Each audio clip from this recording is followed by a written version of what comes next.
కాగిత కృష్ణప్రసాద్ అనే నేను శాసనసభ సభ్యునిగా ఎన్నికైనందున శాసనం ద్వారా నిర్మితమైన భారత రాజ్యాంగం పట్ల నిజమైన విశ్వాసం విధేయత చూపుతానని, భారతదేశ సార్వభౌమాధికారాన్ని సమగ్రతను కాపాడుతానని, నేను స్వీకరించబోయే కర్తవ్యాన్ని శ్రద్ధాశక్తులతో నిర్వహిస్తానని దైవ సాక్షిగా ప్రమాణం చేస్తున్నాను.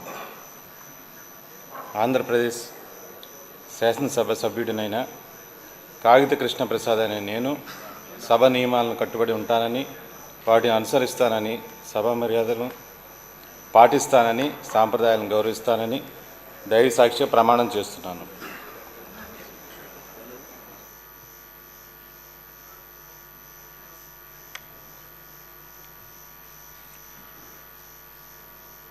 శ్రీ